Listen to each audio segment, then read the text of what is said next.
Welcome to Stoic Philosophy for Life. This is not just a place to listen to books, it's a space to feel them with your soul. Here, we illuminate your mind with timeless lessons. Awaken your inner strength, cultivate self-minded discipline, and guide your journey of personal growth. Every word is carefully chosen to reach what you're truly seeking: peace, clarity, and lasting transformation. If this feels like the place for you, hit subscribe and walk this path with us every single day.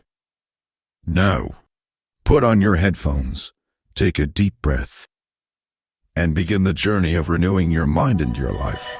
Stoic tips for real life. Train your mind. The Stoics believed that the most important thing you could ever train was not your body, not your career, not even your reputation, but your mind, because your mind is the command center of your life. It is where every decision is born, where every reaction is formed, and where every experience is filtered. If your mind is undisciplined, life will pull you in 100 different directions. But if your mind is steady, you can stand unshaken in the middle of chaos. Marcus Aurelius reminded himself daily, "You have power over your mind, not outside events. Realize this and you will find strength." This is not just philosophy, it is survival. The truth is, most people spend their days reacting to life instead of responding to it. They wake up and let the world decide how they will feel, what they will think, and what they will do. The Stoics knew that this was the path to weakness. If you want to live with strength and peace, you must take responsibility for the one thing that is truly yours, your own mind. Training your mind starts with awareness. Epictetus taught his students to notice their first impressions, the automatic thoughts that arise in the moment, and to question them. Do not let the force of an impression carry you away, he said. This means learning to pause before reacting, to examine whether your perception is true, and to choose your next step deliberately. Without this discipline, your life becomes a series of impulsive actions driven by emotion rather than reason. Think of your mind like a muscle. If you never challenge it, it stays weak. But if you train it, if you challenge your assumptions, confront your fears, and practice focus, it becomes stronger and more resilient.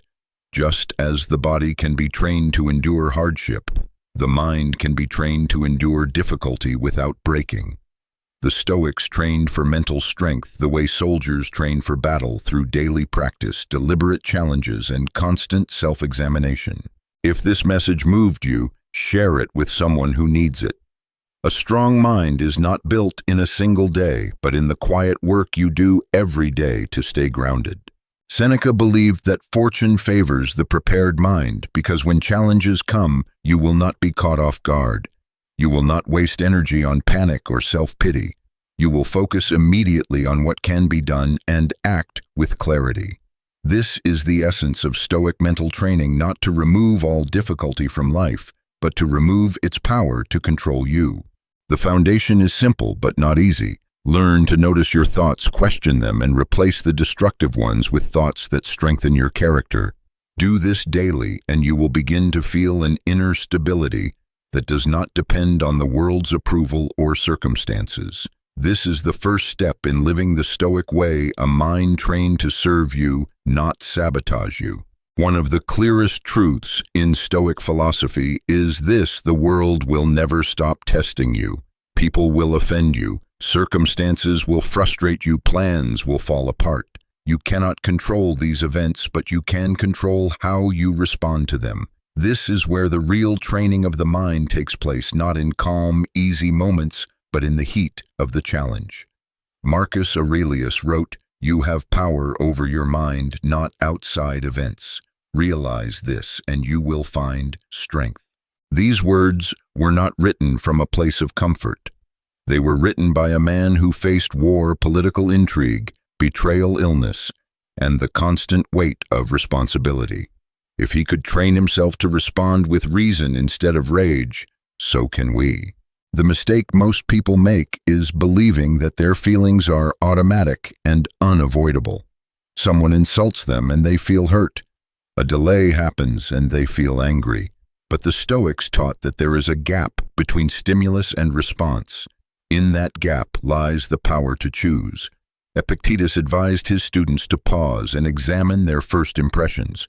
Do not let the force of an impression carry you away, he warned.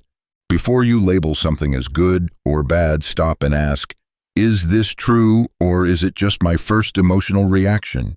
This simple pause can transform the way you experience life. Imagine being in heavy traffic on your way to an important meeting. The untrained mind reacts with frustration, cursing the delay, feeling the heart rate rise, playing out worst-case scenarios. The trained mind notices the situation, accepts that it cannot change the traffic, and uses the time for something constructive, perhaps. To rehearse a presentation, reflect on the day, or simply breathe and let the tension go. The event is the same, but the inner experience is entirely different.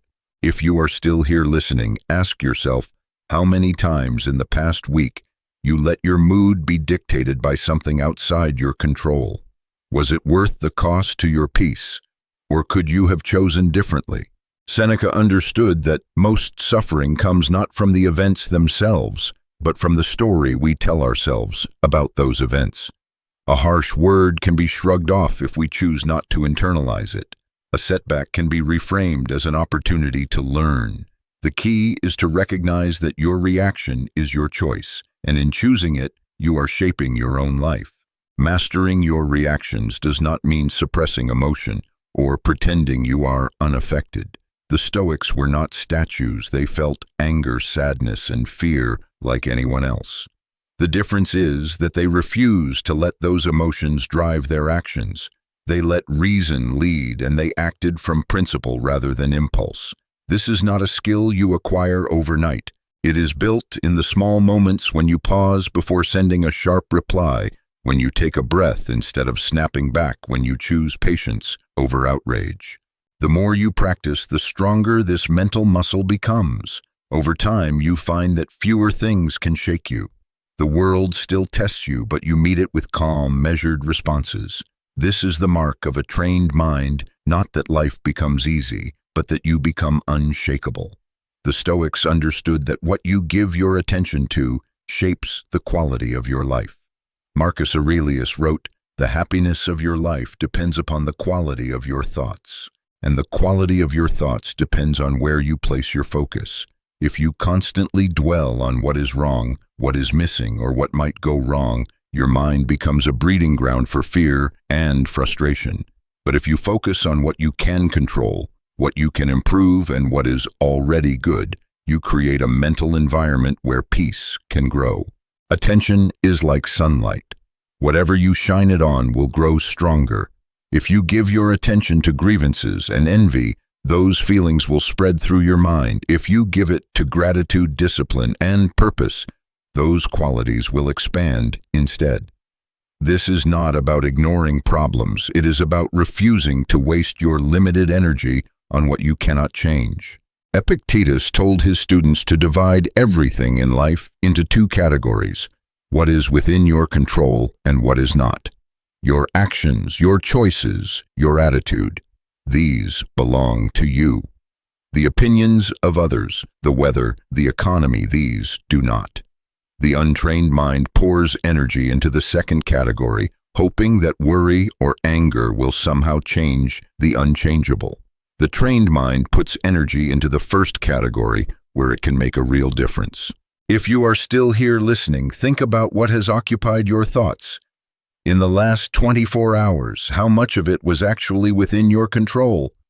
And what could you have done differently if you had focused only on that? Seneca warned against scattering our attention across too many things. He believed that a scattered mind is a weak mind. Concentration on a task, on a principle, on a purpose strengthens you. It allows you to channel your energy into meaningful action instead of letting it leak away in distraction and complaint. Choosing your focus also means guarding your mind against what does not serve you. This can mean limiting exposure to toxic news cycles, avoiding gossip, or stepping away from conversations that feed anger without offering solutions. It can also mean seeking out voices, ideas, and experiences that challenge and elevate you. The Stoics were deliberate about what they consumed, not only food and drink, but words, images, and company, because they knew these things become the raw material for thought. When you choose your focus wisely, you reclaim a kind of freedom most people do not realize they have. You stop being pulled in every direction by whatever demands your attention in the moment. Instead, you decide where your mind will go and your life follows. That is the power of a trained mind. It does not wander aimlessly. It moves with purpose. One of the most counterintuitive yet powerful practices in Stoic philosophy is the deliberate embrace of discomfort. To the untrained mind, this sounds like punishment. Why would anyone choose to make life harder on purpose? But the Stoics understood that if you can learn to endure discomfort by choice, you will be far more resilient when discomfort comes without warning. Marcus Aurelius reminded himself that the impediment to action advances action. What stands in the way becomes the way. To him, obstacles were not something to avoid, but opportunities to strengthen the mind. Voluntary discomfort is about training your mind to stay calm, resourceful, and grounded when things are less than ideal. It might be as simple as taking a cold shower, walking instead of driving, skipping a meal to practice discipline, or sleeping on the floor for a night. Epictetus, who had lived part of his life as a slave, told his students to occasionally wear rough clothing, eat simple food, and live without certain comforts, not because these things were inherently virtuous, but because they reminded you that you could survive without luxury. He wanted his students to see comfort as a preference, not a necessity. When you chase comfort constantly, your tolerance for discomfort shrinks. The smallest inconvenience feels like a crisis. But when you train your mind through deliberate challenge, you expand your capacity to endure. You teach yourself that you are not as fragile as you might think.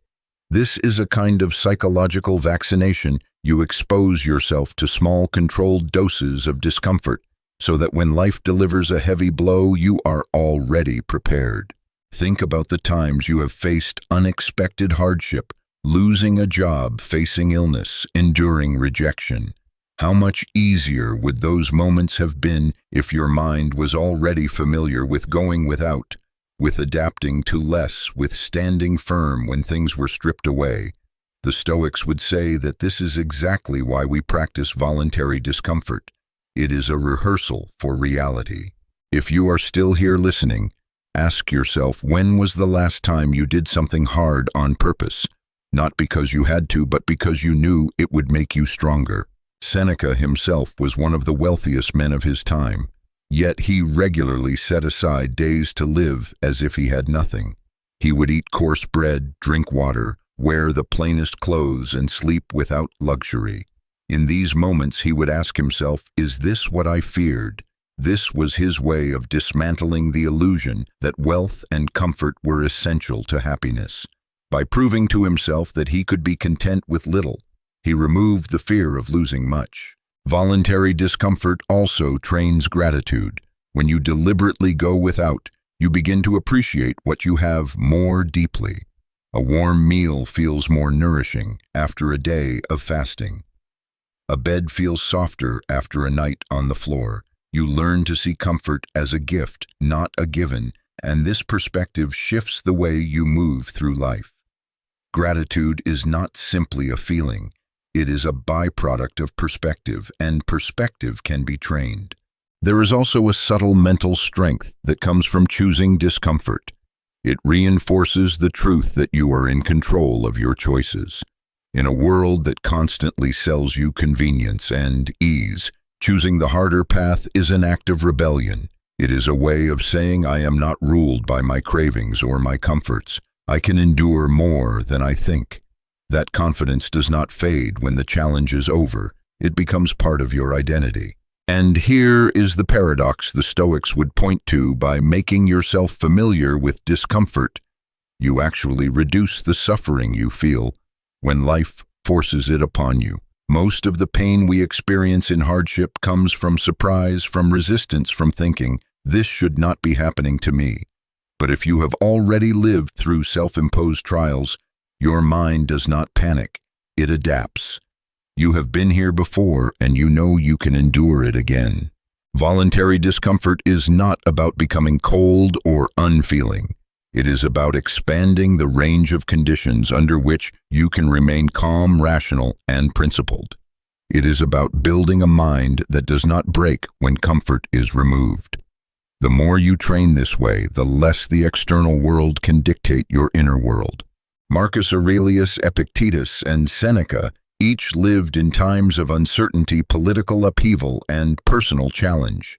They knew firsthand that control over external events is an illusion.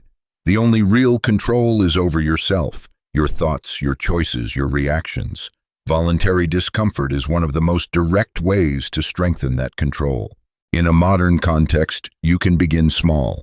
Take a cold shower in the morning and focus on breathing calmly through the initial shock. Skip an unnecessary indulgence and notice how the craving rises and falls without controlling you. Walk somewhere you would normally drive and feel your body working harder. These are not punishments, they are lessons. Each one is a reminder that you are capable of more than you believe, and that comfort is not the measure of a good life. Seneca once said, "Set aside a certain number of days during which you shall be content with the scantiest and cheapest fare, with coarse and rough dress, saying to yourself the while, is this the condition that I feared?" This was not a call to permanent deprivation, it was a call to courage, to look hardship in the eye and see that it has no power over you unless you grant it. When you live this way, you stop fearing the loss of comfort, and with that fear gone, you are freer than most people will ever be. Because the truth is, freedom is not found in having everything you want. Freedom is found in needing very little, and in knowing that your mind can remain steady no matter what is taken away. This is the strength the Stoics trained for, and it is the strength you can build for yourself starting today. One of the most profound mental exercises the Stoics practiced was what they called premeditatio malorum, the premeditation of evils. On the surface, it might seem pessimistic to imagine worst-case scenarios, but the Stoics used this as a tool to strengthen their minds and prepare their hearts. Marcus Aurelius would often remind himself that each day he would meet with interference, ingratitude, insolence, disloyalty, ill will, and selfishness. By expecting such things, he was never caught off guard when they appeared. Epictetus taught that anticipating difficulties did not make you fearful, it made you ready. Negative visualization is not about dwelling on misfortune, but about reducing its power over you. When you imagine a loss or challenge in advance, you remove some of the shock and emotional weight if it happens. You also deepen your gratitude for what you currently have because you have mentally experienced life without it. Seneca advised he robs present ills of their power who has perceived their coming beforehand. Consider this: how often do we take the people in our lives for granted? A friend, a parent, a partner, we assume they will always be there until one day they are not. The Stoic practice of imagining their absence not obsessively but with mindful awareness has the effect of sharpening our appreciation while they are still here. Every conversation feels more precious, every moment more vivid. This is not morbid thinking. It is the art of seeing clearly that nothing is guaranteed. If you are still here listening, think about one thing you have right now that you would deeply miss. If it were gone tomorrow, what would change in the way you treat it? If you truly understood, it could be gone at any moment. The untrained mind hides from thoughts of loss, telling itself that ignoring them will keep them away. But reality does not work that way. When loss comes, and it will, the unprepared mind is shattered while the prepared mind bends without breaking. This is why negative visualization is an act of courage. You are not summoning tragedy. You are removing its ability to surprise and weaken you. This practice can also clarify what is truly important. When you imagine losing something, you quickly discover whether it matters deeply or only seemed important because it was convenient or familiar. If the thought of losing it fills you with peace instead of fear, perhaps it was never a source of true value to begin with. This clarity helps you direct your energy toward what is worth protecting and nurturing. Marcus Aurelius, who ruled an empire, often reminded himself of the fragility of all things. Palaces crumble, armies fall, and even the mightiest leaders eventually pass into history. By keeping the impermanence of life at the forefront of his mind, he remained grounded and avoided the arrogance that power can breed. This awareness is something we can all cultivate, whether we rule a nation or simply our own household. In practical terms, you can begin negative visualization in small ways. Before going to sleep, think of one comfort you enjoy and imagine life without it. Notice the gratitude that arises for still having it. Before leaving for work, take a moment to imagine that this day might be your last with the people you love. Let that awareness guide your words and actions. These moments of reflection are not about fear, they are about presence. Seneca once wrote to a friend, "Let us prepare our minds as if we had come to the very end of life. Let us postpone nothing." Negative visualization is a way of living without postponement. It pushes you to speak the words you have been holding back, to mend what is broken, to act on what you know matters most. Because the truth is, one day it will be too late, and none of us knows when that day will come. When you practice this, you will find a strange thing happens. You become calmer, not more anxious. You stop clinging so tightly, and instead you begin to hold life with open hands. You can love more fully, act more decisively, and face change without trembling. And when difficulties arrive, as they always do, you will meet them with a mind already trained to see them clearly and a heart already prepared to endure them. The Stoics knew that most of our suffering comes not from events themselves, but from the meaning we attach to them. Two people can face the same challenge, losing a job, for example, and one will see it as a devastating end, while the other sees it as a chance to begin anew. The difference lies not in the event, but in the perspective. Marcus Aurelius wrote, "Choose not to be harmed, and you will not feel harmed. Do not feel harmed, and you have not been harmed." This is not denial. It is the conscious choice to control the story you tell yourself about what has happened. Perspective is a discipline because it requires constant awareness. The untrained mind reacts to events automatically pulled by emotions, like a boat in a storm. The trained mind notices the emotion, steps back, and asks, "What else could this mean? How else can I see this?" Epictetus reminded his students that men are disturbed not by things but by the views which they take of things. By learning to adjust your view, you can transform even painful experiences into opportunities for growth. One powerful Stoic exercise for training perspective is to imagine viewing your life from a great distance, from high above the earth or from far in the future. From that vantage point, the small annoyances and temporary setbacks that feel so urgent today often shrink to their true size. That rude comment, that unexpected bill, that traffic jam, they are moments, not life sentences. Seneca compared life's troubles to storms at sea, frightening when you are in them, but temporary and always followed by calmer waters. If you are still here listening, think of the last challenge that consumed your thoughts. Will it matter in 5 years? Will it even matter in 5 weeks?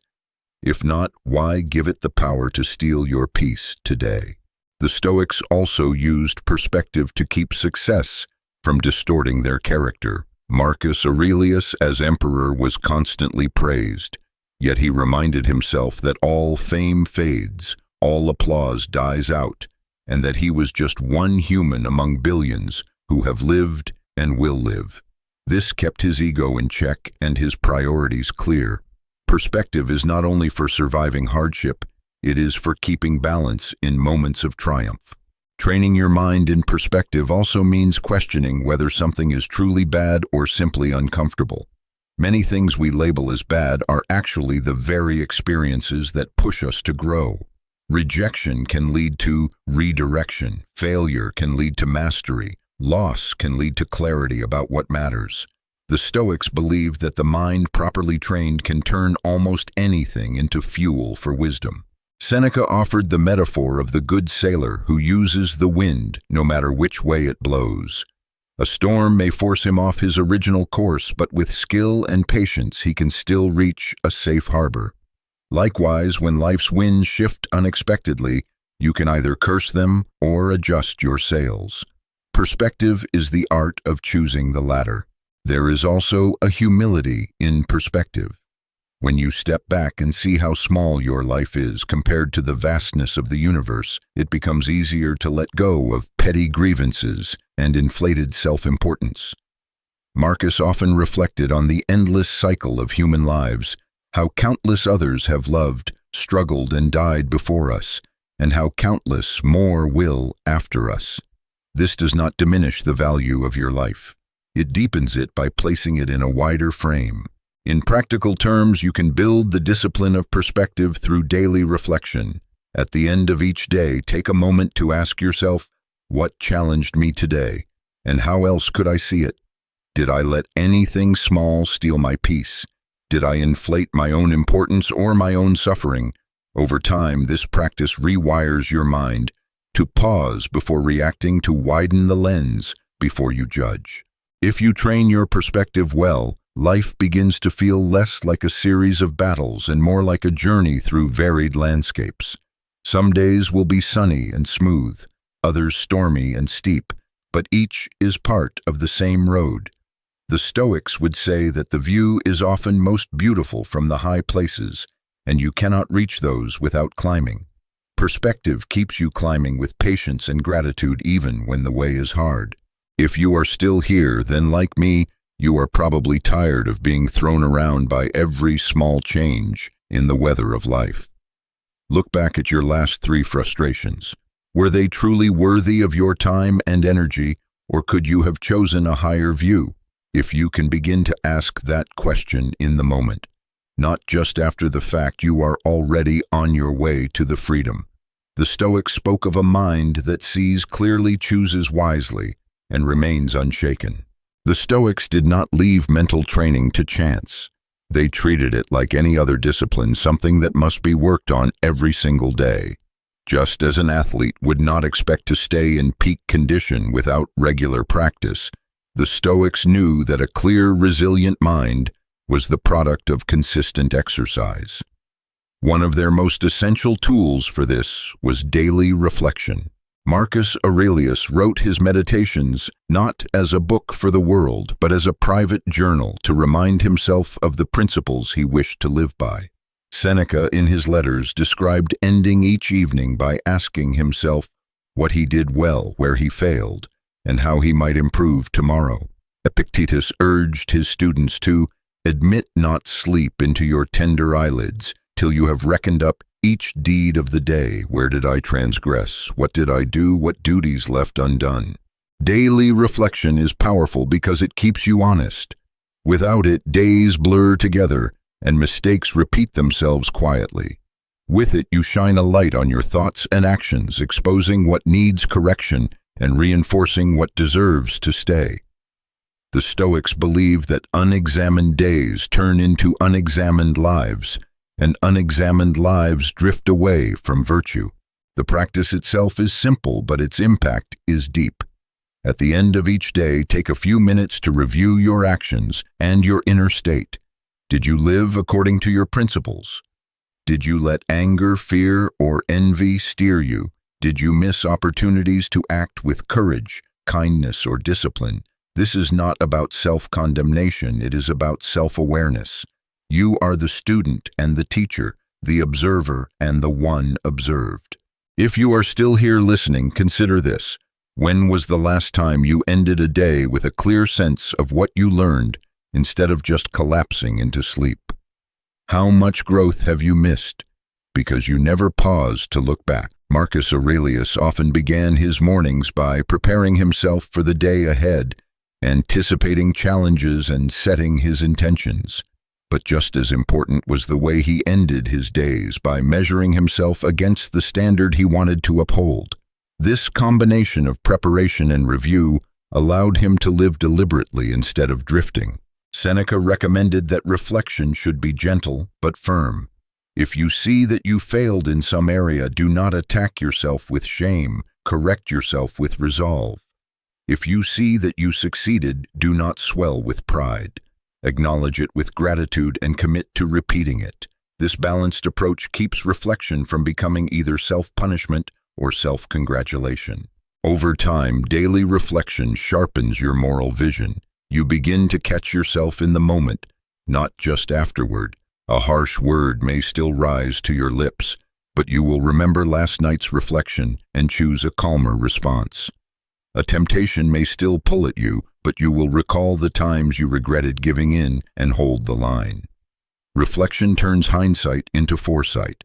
It makes yesterday's lessons today's wisdom. The Stoics also understood that writing your reflections can deepen their effect. Putting your thoughts on paper forces clarity. Vague feelings become concrete and patterns emerge that you might have missed otherwise. Your journal becomes a mirror showing you the shape of your mind over time. It also becomes a record of progress, a reminder that you are capable of change, even if that change happens slowly. Reflection is also a safeguard against the slow creep of compromise. Many people do not fail all at once. They drift into failure by making small, unexamined choices that pile up over months and years. A little dishonesty here, a little laziness there, until one day they find themselves far from the person they meant to be. Daily reflection catches these small deviations early when they are still easy to correct. Epictetus compared this to the way sailors check their position regularly to make sure they are on course. A slight shift in the wind can take you miles off your intended path if you do not adjust. In life, the winds of distraction, comfort, and temptation are constant. Without reflection, you will drift. With it, you will stay aligned with your principles, no matter how the currents change. If you adopt this practice, keep it simple. Spend 5 to 10 minutes each evening in a quiet place. Ask yourself 3 questions. What did I do well today? Where did I fall short? What will I do differently tomorrow? Answer honestly without excuses. Some days your victories will be small, a moment of patience, a kind word, a task completed despite fatigue. Other days your failures will be clear, a promise broken, a goal ignored, a reaction you regret. Both are equally valuable to see. And here is the most important part: end each reflection with gratitude. Even if the day was full of mistakes, be grateful for the chance to see them and to try again tomorrow. Gratitude keeps reflection from becoming heavy. It turns it into hope. If you practice daily reflection with sincerity, you will notice a shift. Your days will feel more intentional. Your choices will feel more deliberate. Your life will feel less like something happening to you and more like something you are shaping with your own hands. And when you look back years from now, you will see not a blur of forgotten days, but a clear path of growth, each step marked by the quiet, steady discipline of training your mind. If you are still here, then you already understand what most people overlook. Self-mastery is not built in grand moments, but in small, consistent acts of attention. Daily reflection is one of those acts. And if you begin tonight, you may find that tomorrow greets you with a mind already sharper, calmer, and more prepared to meet whatever comes. The Stoics often spoke of the mind as a citadel, a fortress that must be protected. Marcus Aurelius reminded himself that nothing has the power to harm his mind unless he opens the gates and lets it in. Epictetus compared the mind to a city under siege, urging his students to be vigilant about what they allowed inside. In a world filled with constant noise, opinions, temptations, and fears, guarding your mind is not paranoia, it is wisdom. To guard the mind is first to recognize that every thought, every piece of information, every image you take in is like a visitor entering your home. Some come to strengthen you, others come to weaken you. If you allow gossip, fear, and resentment to walk freely through your mind, they will rearrange the furniture until your inner world is filled with chaos. But if you invite in only what nourishes your reason, courage, and peace, you will find that the mind becomes a place of order and strength. The untrained mind assumes it must entertain every thought that appears. The trained mind knows it can refuse entry. Just because an idea knocks at the door does not mean it deserves a seat at your table. Marcus Aurelius urged himself to examine each impression as it arrived and ask, does this help me live according to my principles, or will it lead me away from them? This is the filter of a mind under discipline. If you are still here listening, consider the last week of your life. What did you let into your mind through the news, social media, or conversations? Did those things leave you calmer and wiser, or anxious and distracted? How different would your inner life feel if you were more selective? Seneca understood that much of our unrest comes from letting the world pour into us without resistance. He advised limiting the influence of crowds and noise, not because they are inherently evil, but because they can drown out your own reason. In our time, the crowd can be a flood of digital voices, each demanding your outrage, envy, or approval.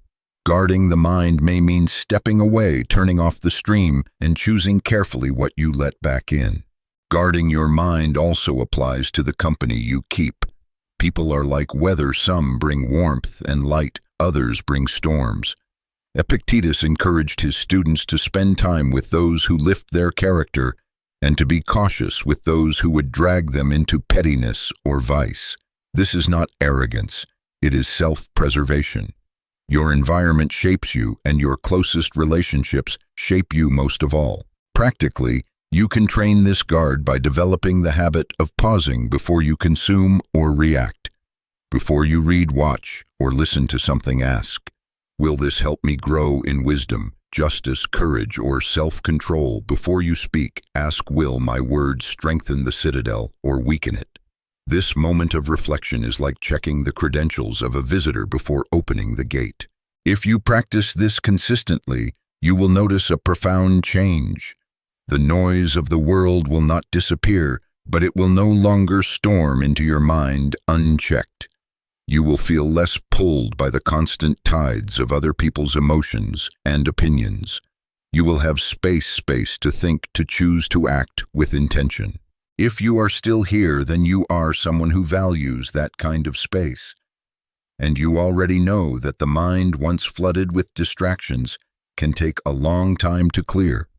But if you begin today to guard the gate, even in small ways, you will start to feel the difference almost immediately. You will find that your mind becomes less reactive, your thoughts more your own, and your inner citadel stronger than ever before. The Stoics placed enormous value on self-control, seeing it as one of the 4 cardinal virtues alongside wisdom, justice, and courage. To them, self-control was not simply about resisting temptation. It was about governing oneself so completely that impulses no longer dictated one's actions. Marcus Aurelius wrote, "You have power over your mind, not outside events. Realize this, and you will find strength." This power begins with mastery over your own desires, appetites, and reactions. Without self-control, even the most intelligent person can be made a slave, dragged about by passions, habits, and urges that erode their dignity and peace. Self-control is the quiet strength that allows you to choose your actions rather than be driven by them.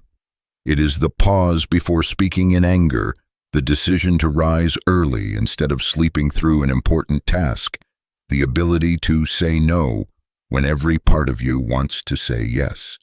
The Stoics understood that the untrained mind reacts like a wild horse, strong but dangerous, needing a firm hand on the reins. Training the mind in self-control is like braking and guiding that horse, turning raw power into disciplined movement. Epictetus often told his students that freedom was not doing whatever you want. It was wanting what you ought to do. Many people mistake indulgence for freedom, but the Stoics saw it as another form of captivity to craving.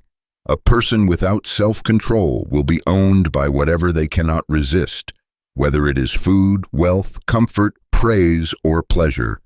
True freedom is when none of these things can command you against your will. If you are still here listening, think about the last time you gave in to an impulse you later regretted. Was it truly impossible to resist, or did you give it your consent in the moment without questioning it? How might that moment have been different if you had paused and asked, "Will this choice serve me tomorrow, or only satisfy me now?"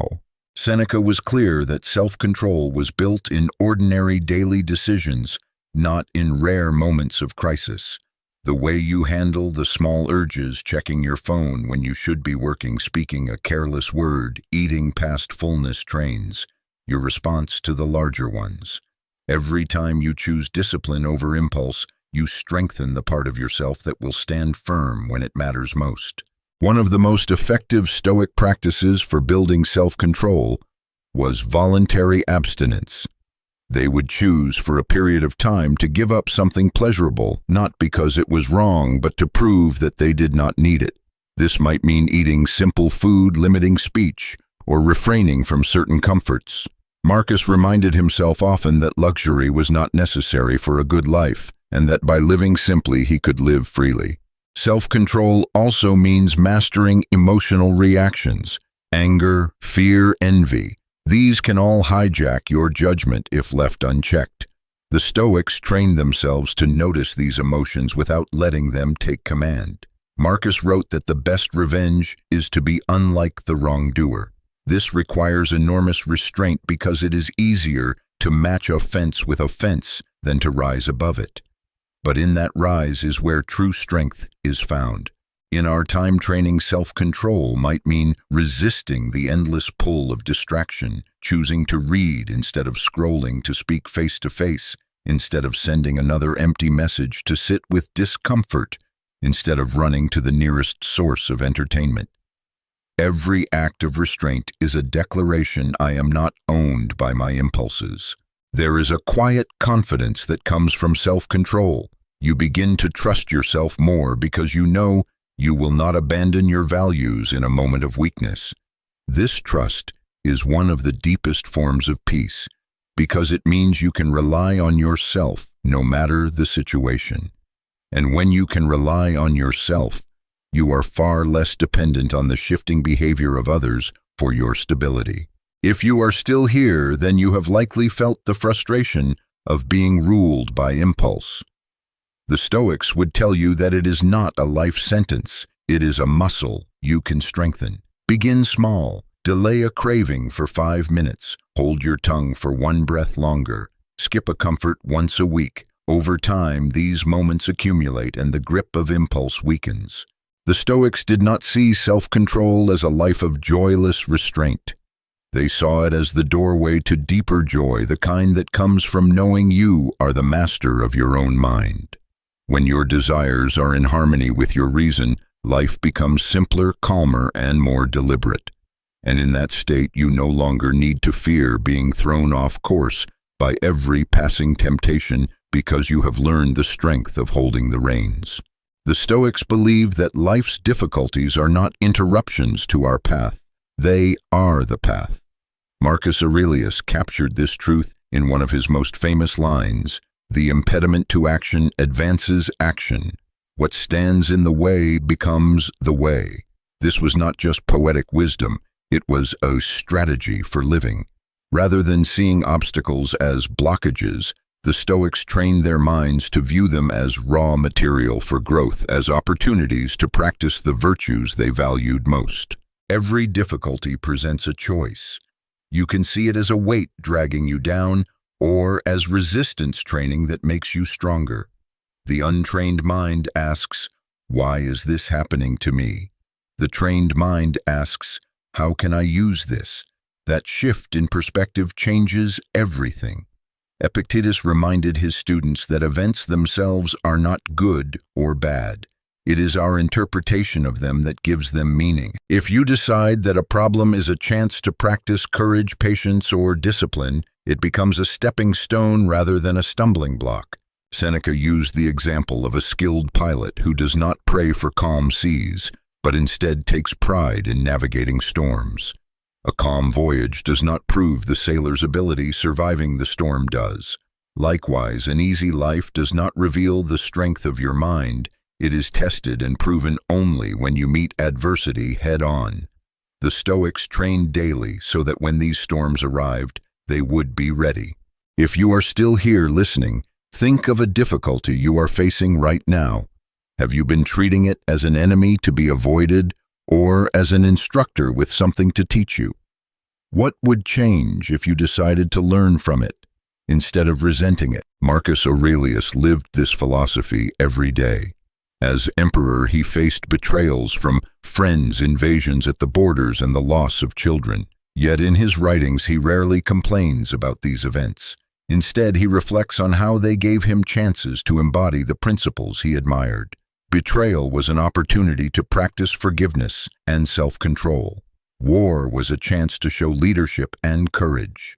Personal loss reminded him to cherish the present and to accept the natural course of life. The Stoics also believe that obstacles refine your priorities. When life becomes difficult, the non-essential falls away. You stop worrying about every minor inconvenience and focus instead on what truly matters. In this way, hardship can act like a sculptor's chisel, cutting away the unnecessary to reveal the core of your character. This is why Marcus could say that what stands in the way becomes the way, because each obstacle shapes you into someone more capable of walking that path. It is important to note that the Stoics did not deny the pain of difficulty. They felt it just as we do, but they refused to let pain have the final word. Epictetus, who walked with a crippled leg from an injury inflicted in slavery, did not waste his life resenting what had been done to him. Instead, he used his circumstances to teach others that while the body can be bound, the mind can remain free. You can begin to train this mindset by practicing what I call reframing in real time. The moment you encounter a setback, pause and ask yourself, what virtue is this asking me to practice? If a colleague insults you, it is a chance to practice patience. If a plan fails, it is a moment to practice adaptability. If you lose something valuable, it is an opportunity to practice acceptance. By labeling obstacles in this way, you remove some of their sting and turn them into part of your training. If you are still here, you already know that avoiding all hardship is impossible. Life will send difficulty whether you invite it or not. The question is not whether you will face obstacles, but whether you will waste them. Each one is a test, and each test passed becomes a part of your strength. Seneca advised his students to actively seek out challenges, not to court misery, but to ensure they would be ready when greater trials came. This is why he and other Stoics practiced voluntary discomfort, why they trained themselves in simplicity, and why they welcomed criticism as a sharpening stone for the mind. They knew that if you prepare yourself in small ways, the larger storms will not sink you. The modern world offers many ways to put this into practice. A failed project at work can be your arena for resilience. A difficult relationship can be your training ground for compassion and boundaries. Even something as simple as a delayed flight can be a chance to strengthen patience and adaptability. Every day is filled with moments that can either frustrate you or forge you. Your choice determines which they will be. Marcus often wrote that when you wake each morning, you should expect to meet with trouble. This was not pessimism, it was preparation. By expecting it, you rob it of its surprise. And when it comes, you can say, I trained for this. That mindset transforms hardship from an intruder into a familiar guest, one you know how to handle. There is a quiet power in meeting life this way. You stop being afraid of what might happen because you trust yourself to handle whatever does. You stop seeing difficulty as punishment and start seeing it as a kind of gift, a gift that sharpens, strengthens, and shapes you into someone who can walk through storms without losing their way. If you hold on to this truth, then every obstacle, every single one, can become a stepping stone. The world will not become easier, but you will become greater. And in the end, that is the real goal of Stoic training, not to remove the weight from your shoulders, but to make you strong enough to carry it with dignity. The Stoics believed that the true measure of a person was not what they claimed to believe, but how consistently they lived by those beliefs. Words are easy.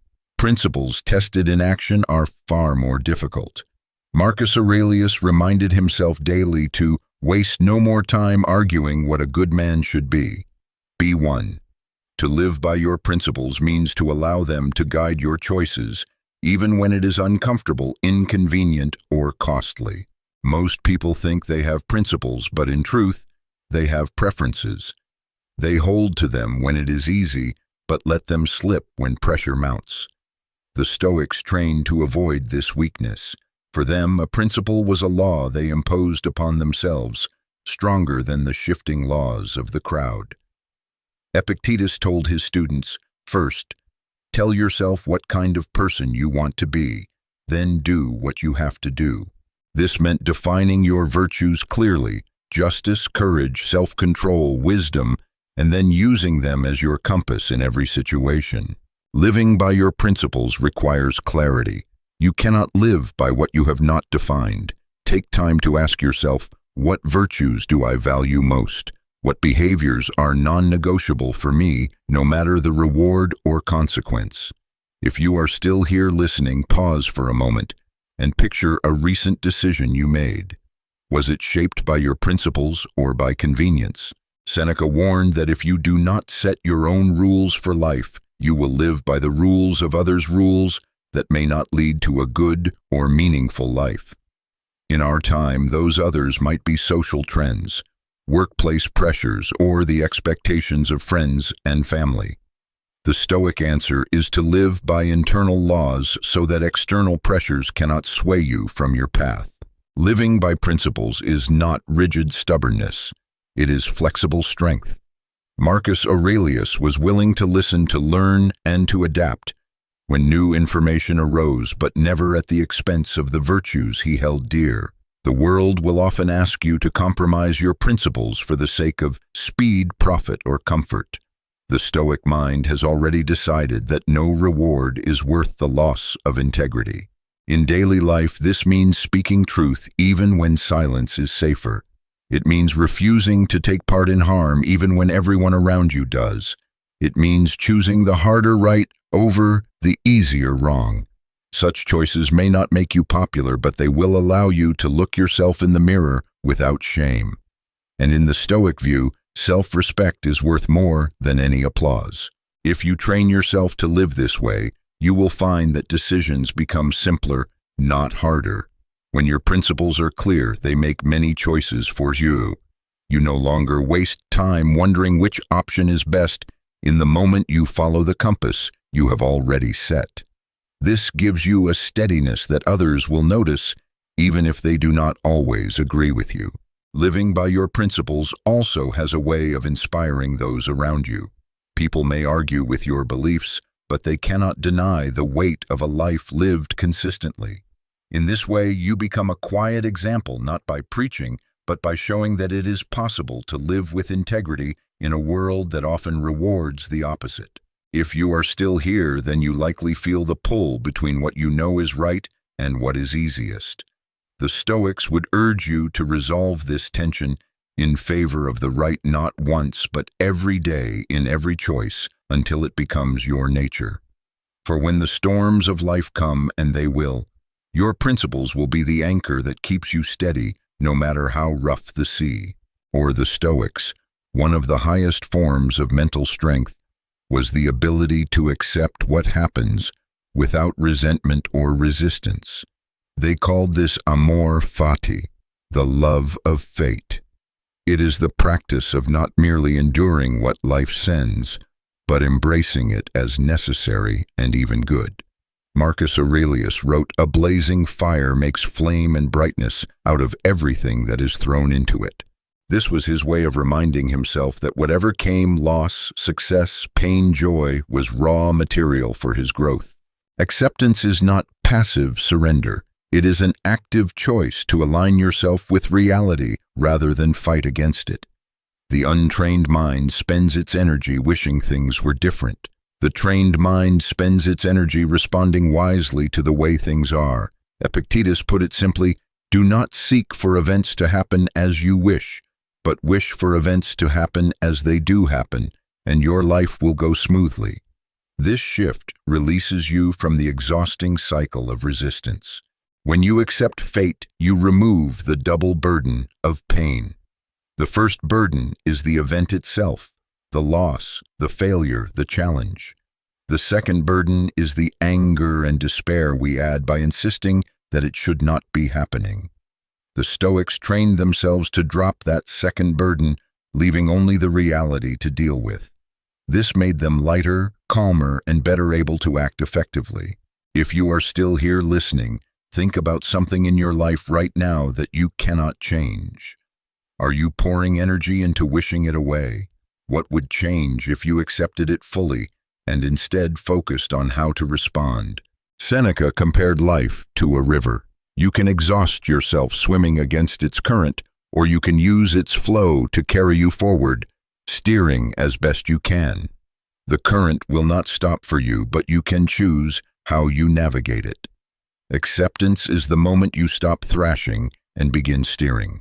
Acceptance also brings freedom from fear. When you truly accept that everything in life is temporary, your possessions, your relationships, your own body, you stop clinging so desperately.